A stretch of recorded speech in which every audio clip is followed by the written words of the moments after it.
ਸਾਰੇ ਵੀਰਾਂ ਨੂੰ ਸਤਿ ਸ੍ਰੀ ਅਕਾਲ। ਅੱਜ ਤੁਹਾਨੂੰ ਪਹਿਲਾ ਲੜ ਦੱਸਾਂਗੇ ਪੱਗ ਪਟਿਆਲਾ ਸ਼ਾਹੀ ਦਾ। ਸਾਰਿਆਂ ਤੋਂ ਪਹਿਲਾਂ ਆਪਣਾ ਪੂਣੀ ਸਵਾਰੀ ਕਰਾਂਗੇ।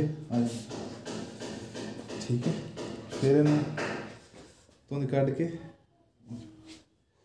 ਇਹਨੂੰ ਸਵਾਰਾ ਕਰਕੇ ਬਿਲਕੁਲ ਖੁੱਲਾ ਪਾਸਾ ਥੱਲੇ ਪਾਸੇ ਕਰਨਾ ਹੈ। ਠੀਕ ਹੈ ਜੀ।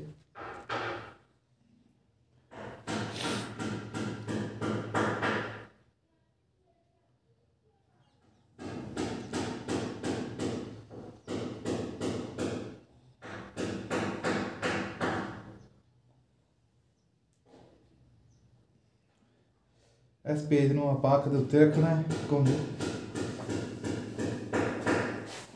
ठीक है, उस तो बाद पूनी सवारी करके बंद पासा उतले पासे, खुला पासा थल्ले पासे, उगले पासे रख के साफ करके इथों मोड़ के। ठीक है, ये तीन उंगलों का लेना है इथों। ठीक है, सवारा करके नू बिल्कुल साफ आप इनू रख देना, थोड़ा स्पेस दे के इथों एवं रख देना है। ठीक है, ठीक है। ये सारे तो पहला लड़ एवं साफ रखना है, बिल्कुल साफ पटियाला शाही लड़ का पहला लड़ है। अगला लड़ आप अगली वीडियो दसांगे। सारिਆਂ ਦਾ बड़ा